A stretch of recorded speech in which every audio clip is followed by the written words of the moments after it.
복음을 살라라고 하는 제의 말씀을 함께 나눌까 합니다. 한번 같이 제가 질문 하나로 말씀을 시작할까 합니다. 한번 깊이 생각해 봤으면 좋겠습니다. 인간은 어떤 이유로 사람을 사랑할 수 있는 걸까요? 인간은 어떤 이유로 사람을 사랑할 수 있을까요? 내 중심으로 볼 때 나보다 강한 사람을 만나면 어떻게 될까요? 나보다 강한 사람을 만나면 두려워하고 경계하게 되죠. 나보다 좀 못한 사람, 약한 사람을 만나게 되면 무시하고 또 미워하게 될 겁니다. 나랑 비슷한 사람 만나면, 나랑 좀 서로 대등한 사람, 동등한 사람을 만나면 어떻게 될까요? 속임수를 쓰든지 경쟁을 해서 그를 이기려고 할 것입니다. 도대체 누구를 사랑할 수 있겠냐 말입니다. 사람이 나보다 강하면 강하다고 이렇게 경계하고, 나보다 약하면 약하다고 무시하고, 나보다 이제 나와 동등하다라고 하면 시기하고 경쟁하고, 그렇다고 한다고 보면 인간은 어떤 동기로 사람을 사랑할 수 있을까요? 강자와 약자라고 하는 폴 틸리의 책 서면에 나오는 글입니다. 깊이 생각해 봐야 할 문제죠. 사실 하나님께서는 정말 세상의 법칙을 강한 데서 약한 곳으로, 또 높은 곳에서 낮은 곳으로 흘러가게 만드셨습니다. 자연 법칙을 봐도 물을 보십시오. 높은 곳에서 아래로 흐르게 되어 있죠. 흐르지 않으면 썩습니다. 경제도 마찬가지입니다. 경제도 계속해서 흐르지 않으면 사회가 병들게 되죠. 기압도 마찬가지입니다. 고기압에서 저기압으로 흐를 때만이 창조 질서가 온전히 건강해지고 회복될 수 있는 것이죠. 흐름이 없을 때에는 하나님께서 태풍을 일으키기도 하십니다. 그래서 저기 아래쪽에 있는 바닷물과 완전히 뒤집어서 한번 물갈이도 한번 해주시고, 또 수증기가 많은 곳에 수증기를 밀어붙여 가지고 저기 대륙 깊숙한 곳까지 수증기를 그렇게 분배해 주시기도 합니다. 불필요한 것 같지만 꼭 자연에 있어서도 필요한 거죠. 자연도 기후도 생태계도 이렇게 계속해서 높은 곳에서 낮은 곳으로 그래야 세상이 잘 돌아가고 유지될 수 있는 것입니다.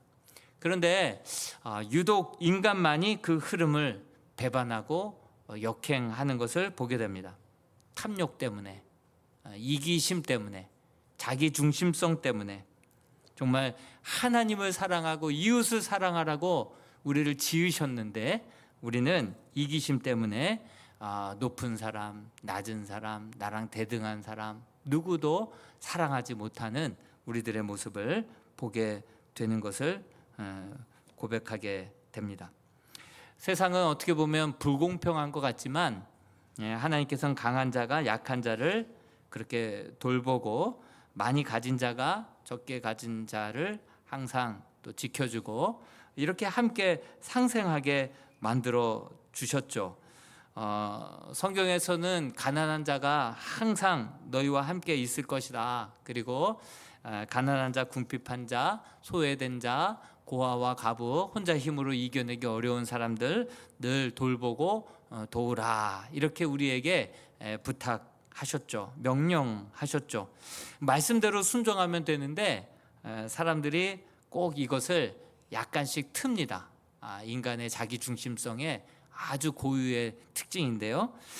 교회가 정말 그 교회 안에서 많은 성도들이, 또 기독교 국가들이 그것을 실천하면 이 땅의 기근의 문제, 가난의 문제가 어느 정도 해결될 수 있다. 그 정도로 믿음이 좋은 나라들은 4배 이상, 많게는 10배 이상 잘 살잖아요. 그래서 주신 축복 가지고 함께 나누면 이 땅의 기근이 해결될 수 있도록 하나님께서 그렇게 축복을 주셨는데, 사람들은 이것을 국가가 또 사회 정부 기관이 이 일을 맡아서 사회복지 사업은 국가가 맡아서 하면 되겠지.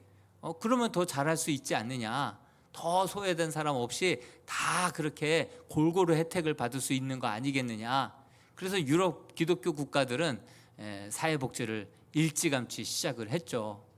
그래서 세금이 60%나 원천 징수 당해서 교육도 공짜고 의료 혜택도 그렇게 공짜로 받을 수 있도록 유럽을 한번 가봤을 때 참 그런 복지 제도가 너무나도 잘 되어 있었습니다. 특히 독일 같은 경우에는 그 많이 세금도 거두지만 거둔 세금 가운데 8%에서 9%가 종교세였어요. 종교세. 아예 종교세를 아예 세금으로 고지서에 그렇게 받아갔어요. 그리고 정부가 그 사회복지를 담당을 했던 것이죠. 그런데 여러분, 그렇게 국가가 강제성을 가지고 그렇게 사회복지를 책임지게 되면 더 잘할 것 같죠. 그런데 그 결과 국가는 커지고 교회는 말라 비틀어졌어요. 사람이 떡으로만 살 수 있습니까? 떡으로만 살 수 있어요? 떡의 문제는 어느 정도 해결이 됐어요. 국가가 나서서 팔 걷어붙이고 나서서 정말 떡의 문제는 어느 정도 해결이 된 것 같아요. 그런데 예전에 비하면 훨씬 잘 살게 되었지만 그러나 사람들의 영혼은 빈곤해진 거예요. 교회가 정말 조금 더 있는 자가, 먼저 믿은 자가 약한 자들을 돌보고 섬기고 그렇게 할 때 그 떡만 흘러가는 것이 아니라 그 안에 사랑도 복음도 흘러가게 되어서 영혼을 살리는 역사가 일어나게 될 줄로 믿습니다. 근데 정부가 사회복지 차원에서만 그 일들을 감당하다 보니까 떡의 문제는 해결됐지만 그 영혼은 점점 더 공허해지고 갈급해지고 우울증 100만 시대가 지금 도래하게 되지 않았습니까? 음식점 가보면 세종의 왕이 먹던 음식 돈만 있으면 먹어요. 그 정도로 왕보다도 더 편리한 시대에 우리가 살아가고 있지만 그러나 오히려 영혼은 더욱더 메말라가는 이러한 시대를 살아가고 있지 않나.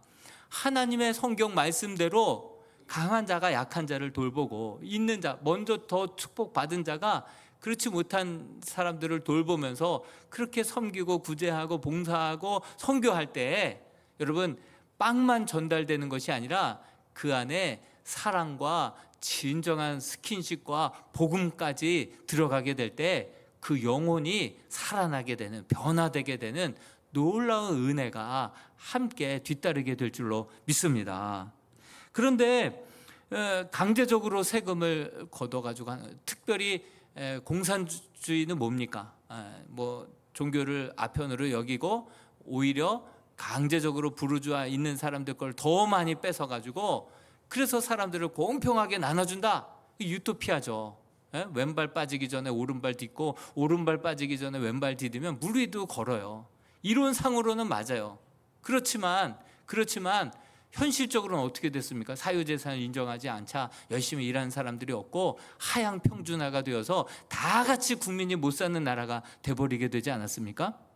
우리가 좀 말씀을 있는 그대로 한번 순종해 봤으면 좋겠어요. 강한 자가 약한 자를 돌보고 있는 자가, 먼저 믿은 자가 약한 자들을 돌볼 때 사랑만 흘러가는 것이 아니라 그 안에 떡과 복음이, 사랑이 함께 흘러가게 될 때 그 영혼의 만족함, 진정한 변화, 하나님의 나라가 이 땅 가운데 이루어지게 될 줄로 믿습니다. 여러분, 이 로마서 11장까지는 복음에 대해서 우리에게 말씀해 주셨어요. 이 놀라운 은혜로, 사랑으로 구원받은 우리가 이제 12장부터는 어떻게 살아가야 하는지 아주 실천편, 복음의 실천편을 다루고 있는데요. 특별히 이 로마서 15장은요 정말 실천편 중에서도 하이라이트예요. 하이라이트.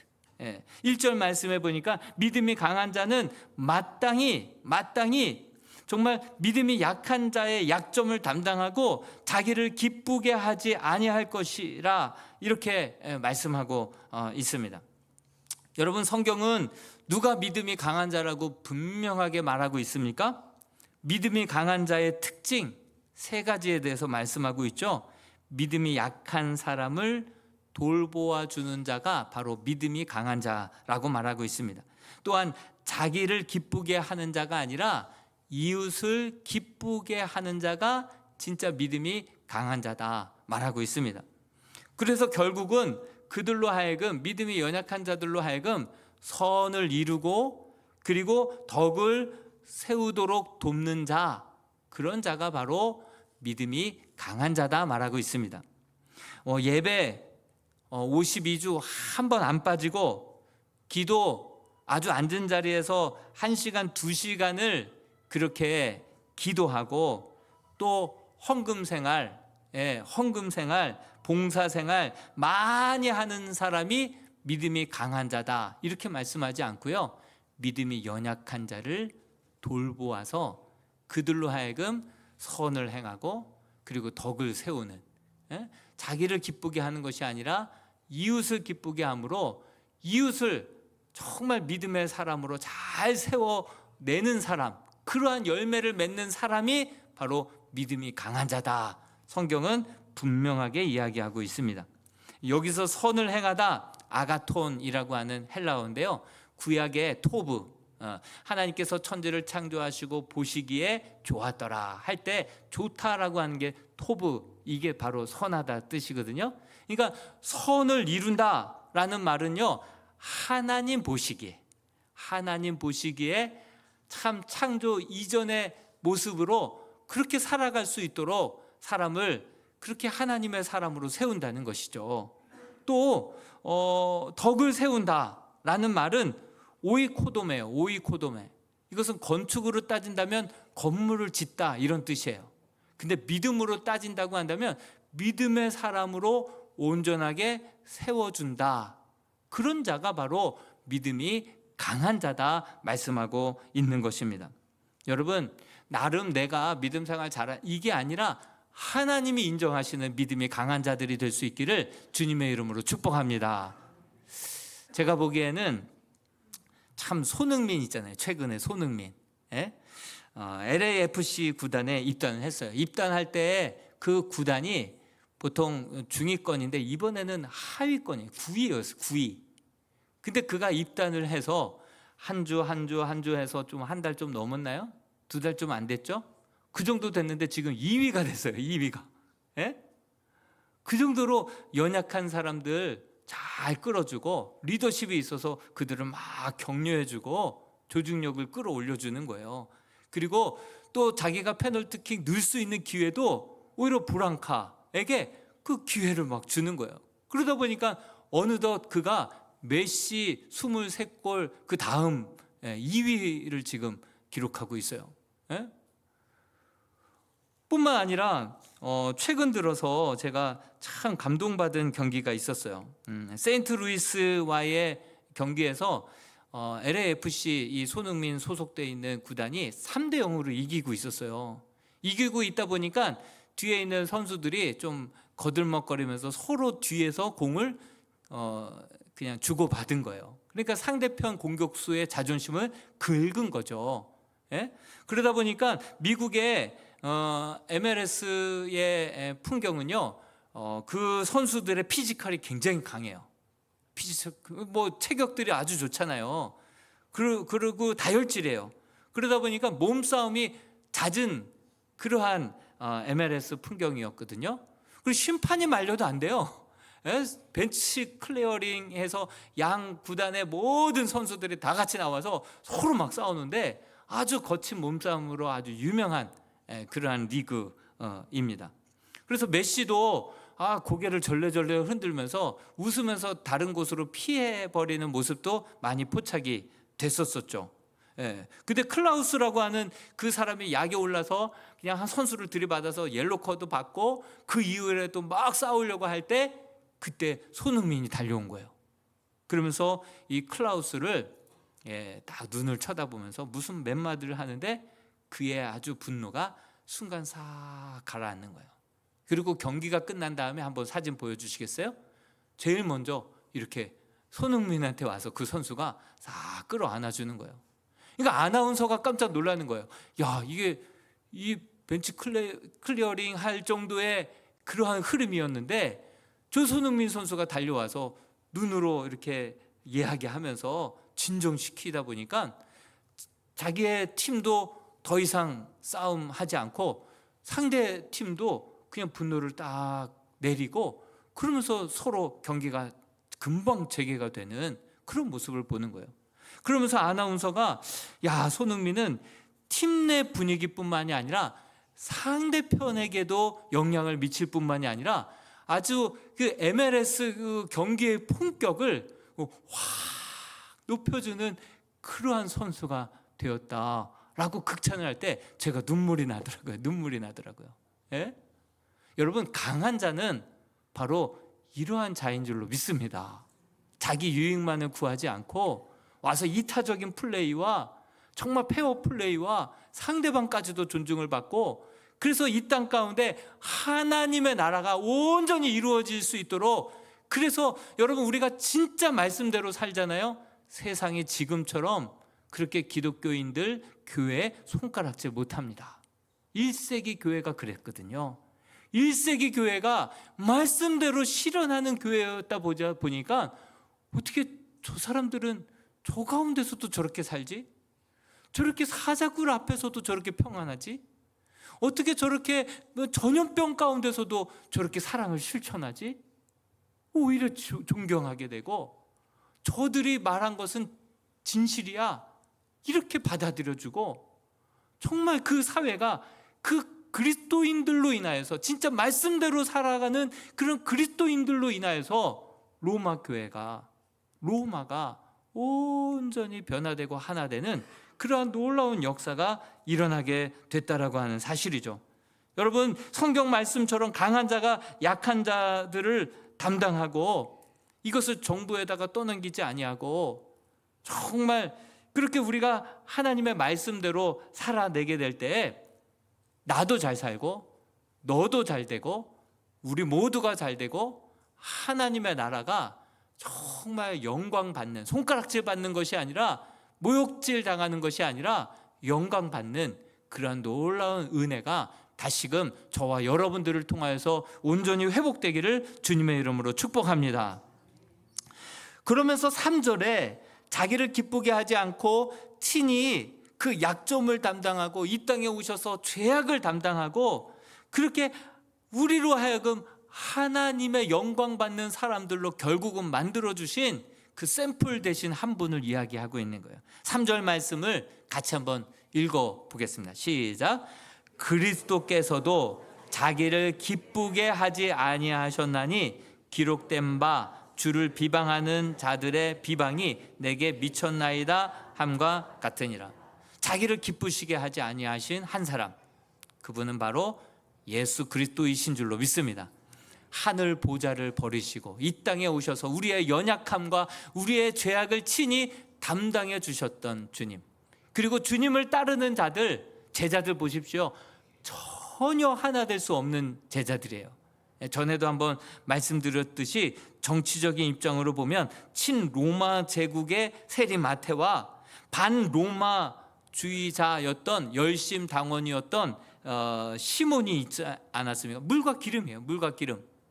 또 경제적으로 보면 선주 부르주아 출신이었던 야고보, 요한, 그 밑에서 그 배를 빌려서 생활했던 베드로, 이 뭐 경제적으로도 봐도 이 완전히 다 다른 사람들이었습니다. 뭐 학벌로 보나 지역으로 보나 하나 될 수 있는 그런 조건이 안 되는 제자들조차도 예수 그리스도의 이름으로 온전히 성령의 하나 되게 하심으로 말미암아 하나 된 것을 보게 되는 것이죠.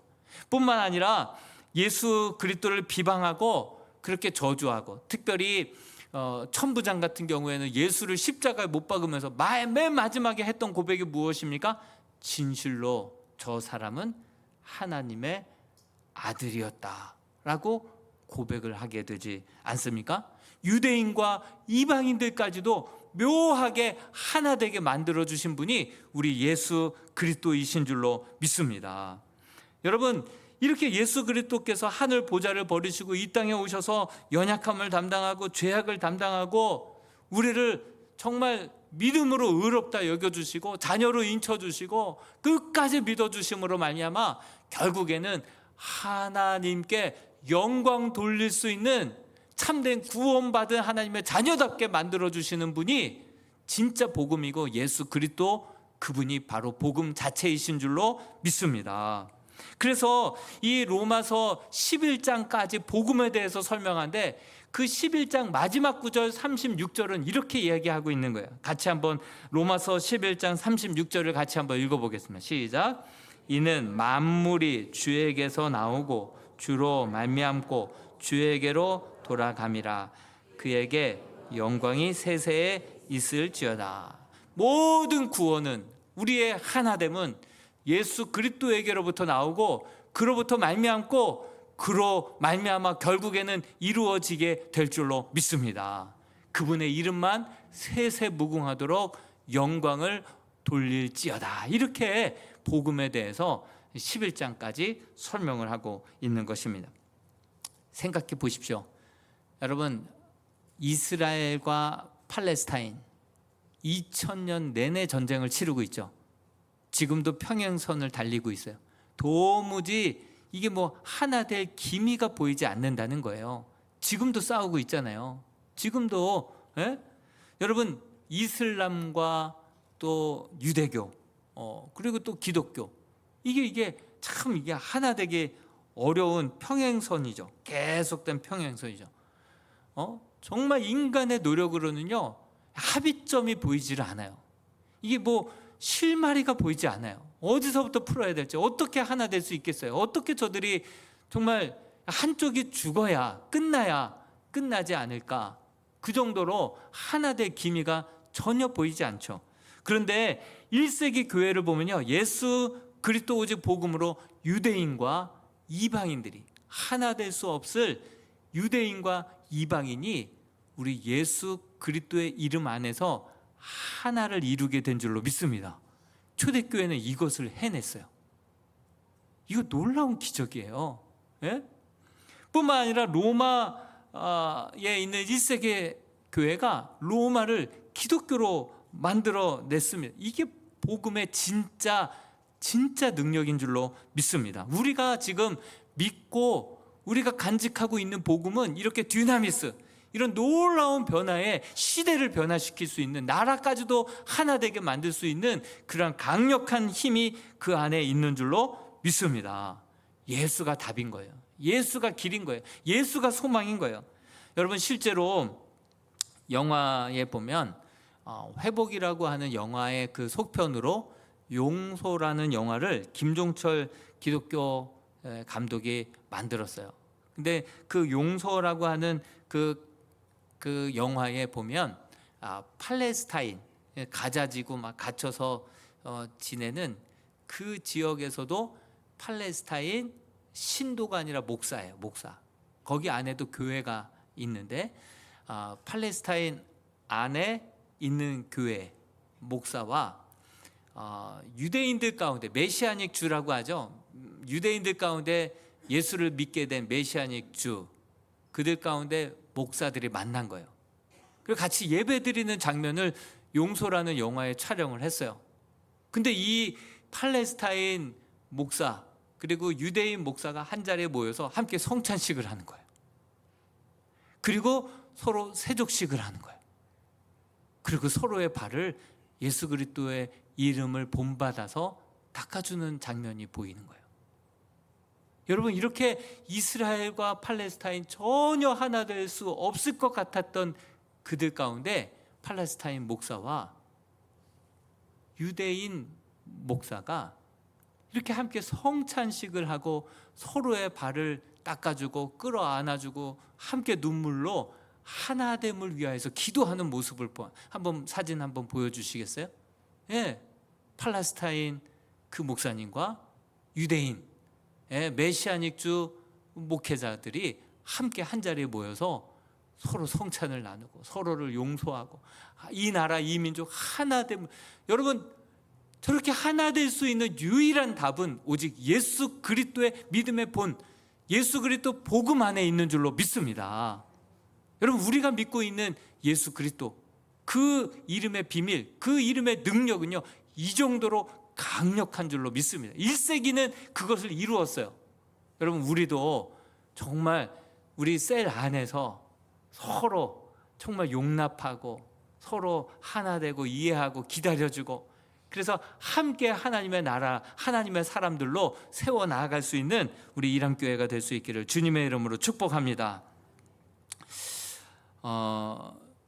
죽음을 앞두고 일주일 남았다, 이제 딱 일주일 남았다 그러면 무엇 할 거냐라고 청소년들에게 물어봤죠. 그랬더니 청소년들이 죽을 때 죽더라도 여행이나 한번 실컷 다녀보고 죽었으면 좋겠다. 그래서 지금 이번 추석에도 여행 간 사람들이 많아요. 막 해외로 막 영종도로 해서 빠져나간 사람들이 많습니다. 어떤 친구는요, 내일 지구가 멸망한다 하더라도 저는 사과나무를 심겠습니다. 어디서 뭘 좀 읽은 것 같아. 스피노자 냄새가 좀 나죠. 사실은 루터가 먼저 이야기를 했대요. 지구가 내일 멸망한다 하더라도 나는 한 그루의 사과나무를 심겠습니다. 철학적이죠. 이번 추석 연휴 때에도 일부러 책 몇 권 사가지고 이 연휴 지금 기다리고 있는 분들도 분명히 계실 것 같아요. 또 어떤 분은요, 죽기 전에 연애나 한번 실컷 해봤으면 좋겠다. 로맨티스트적인 대답을 하는 그런 친구도 있었습니다. 어떤 친구는 죽을 때 죽더라도 먹고 죽은 귀신 때깔도 좋다고 좀 먹방 좀 해봤으면 좋겠고, 좀 맛집들을 찾아다니면서 원 없이 한번 먹고 그것을 방송으로 찍고 남기고 가고 싶다. 맛집 탐방형 뭐 있었습니다. 근데 예수님은 그 돌아가시기 일주일 전에 뭐 하셨을까요? 예수님 십자가 돌아가시는 거 다 알았어요. 3번이나 광고했었잖아요. 다 하셨던 예수님은 그 일주일 동안 뭘 하셨을까요? 예수님의 그 일주일은요, 다락방 강화, 말씀을 전하셨고요, 그리고 겟세마네에서 기도를 하셨죠. 예수님은 말씀과 기도로 한 주간을 보내셨다. 레벨이 다르죠. 수준이 다르죠. 그런데 예수님께서 전하셨던 다락방 강화의 말씀을 보니까 너희가 서로 사랑하라. 너희가 서로 사랑하라. 너희가 서로 사랑하면 이로써 너희가 내 제자임을 알게 될 것이다. 사랑하라. 하나님을 사랑하고 이웃을 내 몸과 같이 사랑하라. 이 사랑을 강조하셨습니다. 그리고 그 기도의 내용은요, 요한복음 17장에 잘 나와져 있거든요. 그 기도 내용 가장 중요한 내용은, 핵심이 뭐냐면, 아버지께서 내 안에 내가 아버지 안에 하나가 된 것처럼 저들도 하나가 되게 해달라고. 저 제자들도 하나가 아니, 하나가 되는 게 그렇게 중요하나? 하나가 되어서 무엇 하려고? 왜 하나가 되게 해달라고, 하나 되게 해달라고 그렇게 마지막 유언과 같은 기도를 남기시고 가신 이유가 뭘까요? 그 이유가 요한복음 17장 22절에서 23절에 정확하게 나옵니다. 같이 한번 그 뜻을 알고 우리도 그 기도대로 삶을 살아냈으면 좋겠습니다. 22절 23절 읽습니다. 시작. 내게 주신 영광을 내가 그들에게 주었사오니 이는 우리가 하나가 된 것 같이 그들도 하나가 되게 하려 함이니이다. 곧 내가 그들 안에 있고 아버지께서 내 안에 계시어 그들로 온전함을 이루어 하나가 되게 하려 함은 아버지께서 나를 보내신 것과 또 나를 사랑하심이 그들도 사랑하신 것을 세상으로 알게 하려 함이로소이다. 주님이 내 안에, 내가 주님 안에 거함으로 우리가 하나, 주님과 내가 하나 되었듯이 제자들도 하나 되고, 이 하나됨으로 말미암아 저들이 정말 예수 그리스도가 하나님이 보내신 그 아들임을 믿고 저들도 우리와 하나 되게 하려 하십니다. 세계 복음화를 위하여서, 세계 복음화를 위하여서 우리가 먼저 하나 될 수 없는 성도들끼리 하나 되는 그 모습을 바라보면서 저들도 예수 그리스도 그 사랑을 외쳐주고 사랑을 몸소 보여주시고 사랑을 이루기 위해서 죽으시고 다시 사신 그 주님과 같이 우리와 같이 하나 되게 하기 위하여서 그 세계 복음화를 위하여서 하나 되기를 그렇게 기도하셨던 거예요. 여러분, 우리조차도 서로 사랑하지 못하고 모이지 못하고 사랑하지 못하면 누구를 사랑할 수 있겠습니까? 예수님이 어떻게 사랑이라고 얘기할 수 있겠습니까? 여러분, 모이라고 해도 모이지 않고 성경대로 살아보라고 해도 자꾸 변형을 시켜가지고 이상한 신앙생활을 하는데, 여러분, 우리가 먼저 모여서 서로 사랑하지 못하고 용납하지 못하면서 어떻게 생판 아직 주님을 알지 못하는 영혼들을 그렇게 사랑하고 그들과 우리가 하나됨을 이루어갈 수 있겠습니까?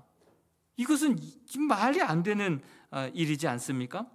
그러므로 예수님께서는 이렇게 소원을 밝혔고 기도 가운데 저들도 우리와 같이 하나가 되게 해달라고 그것을 유언과 같이 기도로 남겨주시고 떠나셨다라고 하는 사실이죠.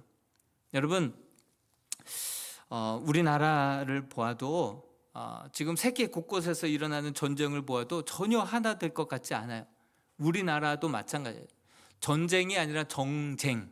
우리나라도 정쟁으로 정말 여야가 지금 너무나도 뜨겁게 지금 아마 추석 밥상에도 그 이야기가 아주 그냥 탁 올라가지 않을까 생각이 듭니다. 그렇지만 생각해 보십시오.